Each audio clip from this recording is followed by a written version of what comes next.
ሰላም እንዴት ናችሁ? ክብራትና ክብራን ተመልካቾቻችን 165 ካሬ ኤል ላይ የሚገኝ ቆንጆ መኖሪያ መንደር ውስጥ የሚገኝ ቤት ነው። ግቢው በትንሹ 2 መኪና ይቆማል። ከተጨናነቀ ደግሞ 3 መኪና ማቆም ይችላል። አያት አካባቢ ነው የሚገኘው። ውስጡን ስንጎበኝ መጀመሪያ የምናገኘው ይህን የመሰለ ሳሎን ነው። ሰፊ ሳሎን ነው እንደምታዩት። በቆንጆ ፊኒሺንግ ማቴሪያል የተሰራ ሳሎን ነው። ይህን ይመስላል ሳሎኑ። ወደ ውስጥ ስንገባ በኮሪዶሩ በኩል ማስተር ቤድሩሙን ነው መጀመሪያ የምናገኘው። ይሄ ዋናው መኝታ ቤት ነው። የራሱ የሆነ ቁም ሳጥን ተገጥሞለታል። ወደ ውስጥ ስንሄድ ደግሞ የራሱ የሆነ ባዝሩም አለው ማስተር ቤድሩሙ።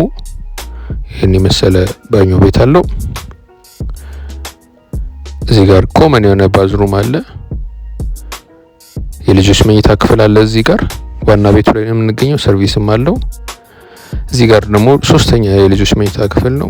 ዋና ቤቱ ላይ 3 መኝታ ክፍሎች አሉ። ሰርቪሱ ላይ ተጨማሪ ክፍሎች አሉ። ሰርቪሱ ይህንን ይመስላል። 165 ካሬ ኤል ላይ የሚገኝ አያት አካባቢ ቆንጆ መኖሪያ መንደር ውስጥ ነው። ትራዲሽናል ኪችኑ ዋናው ኪችን ይሄ ነው። ሰርቪስ ላይ ነው የሚገኘው። እዚህ ጋር አነስተኛ የሰራተኛ መኝታ ክፍል አለ። እችን የምታክል ደግሞ ተጨማሪ መኝታ ክፍል እዚህ አለች። ኮመን ባዝሩም እዚህ አለ። የበግ ማረጃም አለ። ዋጋው 24 ሚሊዮን ብር ነው። ገዢው ናችሁ፣ ደውሉልን። ቻው